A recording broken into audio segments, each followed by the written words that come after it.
ഇടിക്കും അടിക്കും എന്നൊക്കെ എപ്പോഴും പറയാറുള്ള റോക്കി അങ്ങനെ സിജോനെ കൈകൊണ്ട് ആഞ്ഞിടിക്കുകയാണ്. ഞെട്ടിക്കുന്ന ഒരു പ്രമോ തന്നെയാണ്. അസീറോക്ക് സിജോയ്ക്ക് കൊടുക്കുന്നത് ഒരു ഒന്നൊന്നര ഇടി തന്നെയാണ്. അസീറോക്കിയുടെ ശക്തിയോടുകൂടിയുള്ള ഇടിയിൽ ശരിക്കും സിജോ വീഴാൻ പോകുന്നതായിട്ടാണ് നമ്മൾ പ്രമോയിൽ കാണുന്നത്. സിജോയുടെ പ്രൊവോക്കേഷനിൽ അസീറോക്ക് ശരിക്കും പറഞ്ഞാൽ വീണുപോയി.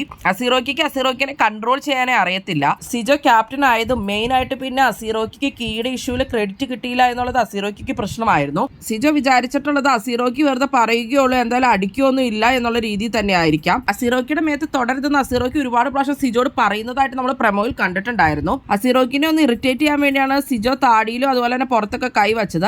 ഇങ്ങനെ കിട്ടുമെന്ന് എന്തായാലും സിജോ പ്രതീക്ഷിച്ചിട്ടുണ്ടാവില്ല. ബിഗ് ബോസ് വീട്ടിലുള്ള എല്ലാവരും തന്നെ ഇത് കണ്ട് ഞെട്ടി നിൽക്കുകയാണ്. ഋഷി അവിടെ ഞെട്ടി നിൽക്കുന്നതായിട്ട് നമുക്ക് കാണാൻ സാധിക്കുന്നുണ്ട്. അർജുൻ റോക്കിനെ പിടിച്ച് മാറ്റുന്നുണ്ട്. എല്ലാവരും ഓടി കൂടുന്നുണ്ട്. എന്തായാലും അങ്ങനെ അസീറോക്ക് ബിഗ് ബോസ് വീട്ടിൽ നിന്നും പുറത്തായിരിക്കുകയാണ്. എന്താണ് നിങ്ങളുടെ അഭിപ്രായം? നിങ്ങളുടെ അഭിപ്രായങ്ങൾ കമന്റ് ബോക്സിൽ കമന്റ് ചെയ്യണേ. കൂടുതൽ ബിഗ് ബോസ് വീഡിയോകൾക്കും ബിഗ് ബോസിന്റെ ലൈവ് അപ്ഡേറ്റ്സിനുമായിട്ട് ഈ ചാനൽ സബ്സ്ക്രൈബ് ചെയ്യണേ, സപ്പോർട്ട് ചെയ്യണേ. അടുത്തൊരു വീഡിയോയുമായി നമുക്ക് വീണ്ടും കാണാം.